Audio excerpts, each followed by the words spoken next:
সকলকে রিয়ান ওয়াইফাই স্টাডিতে পুনরায় স্বাগত।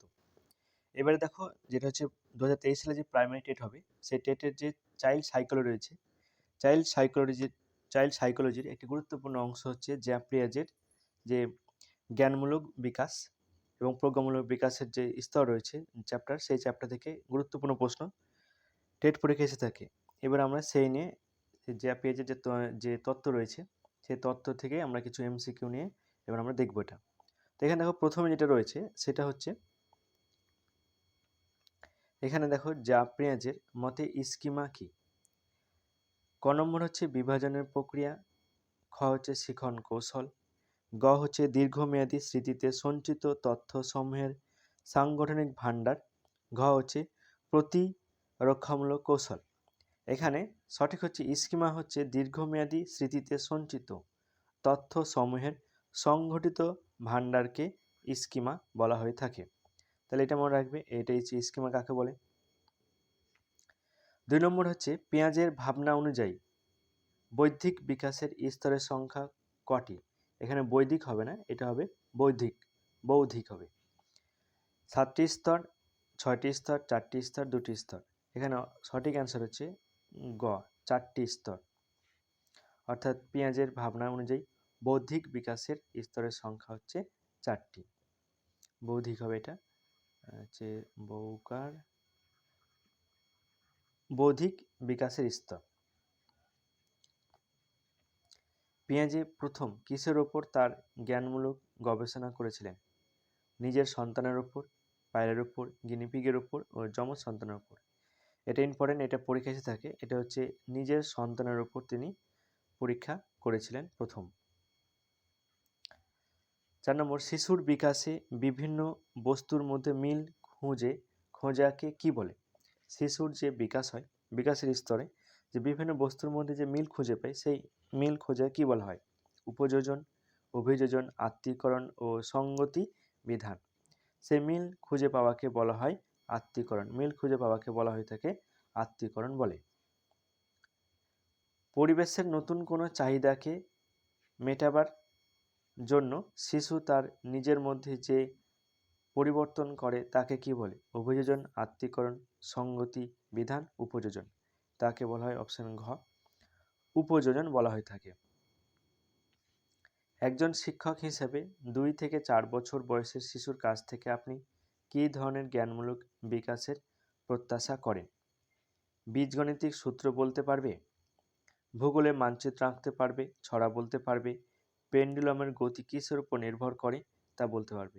এখানে 4টে অপশনের মধ্যে সেটা হচ্ছে ছড়া বলতে পারবে, এটা ওর উপর প্রত্যাশা করা যায়। পেঁয়াজের জ্ঞানমূলক বিকাশের কোন স্তরে শিশুরা অনুকরণ করতে শেখে?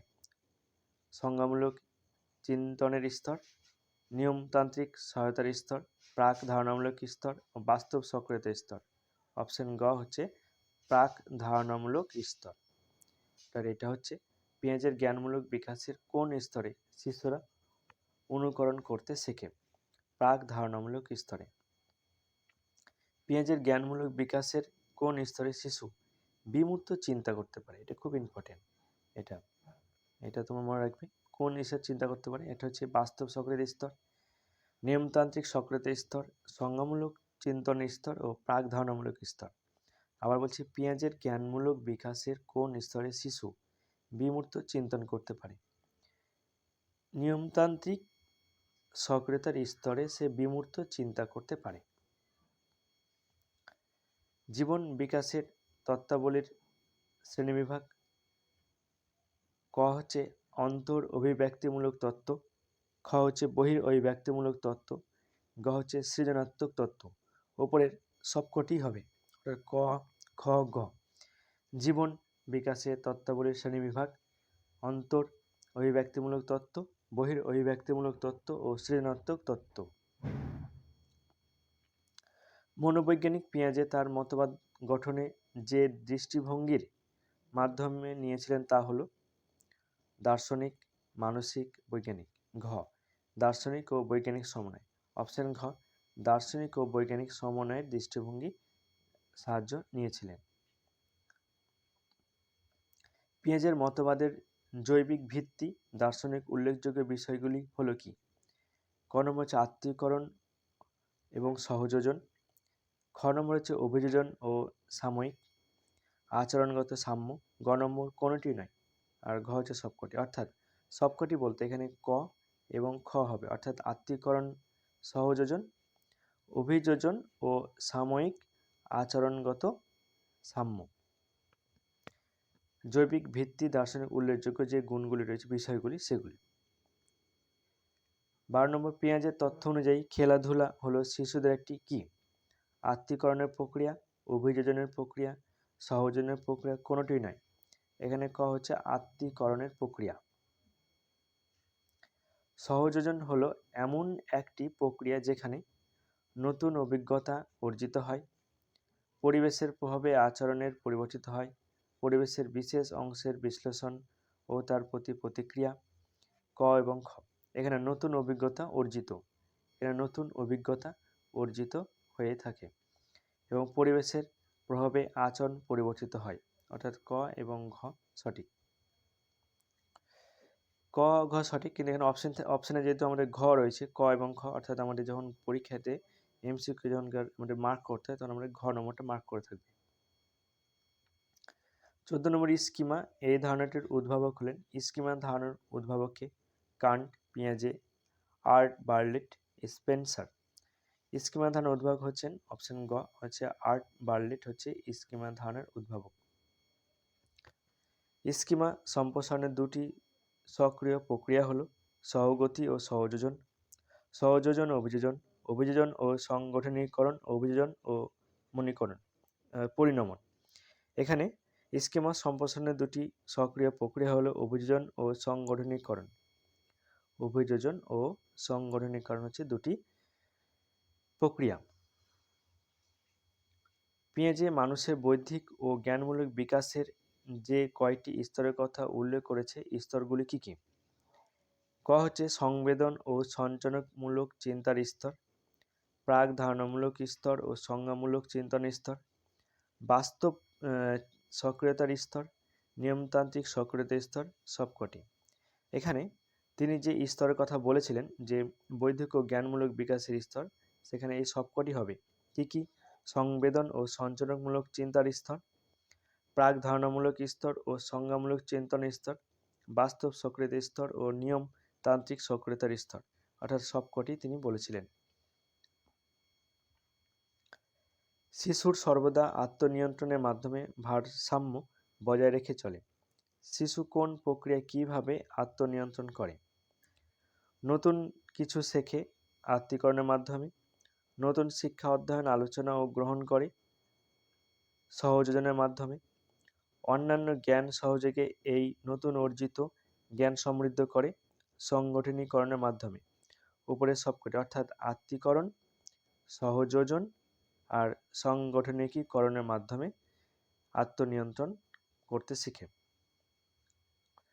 বাস্তব সক্রিয়তা স্তরে একটি শিশু যে বিভিন্ন বিষয়ে সক্রিয় হয়ে ওঠে তা হলে শ্রেণীকরণ ও সম্পর্ক স্থাপন, সংখ্যার ধারণা, ক্রমবিন্যাস, ধারণার সংযুক্তি ও বৈপরীত্য।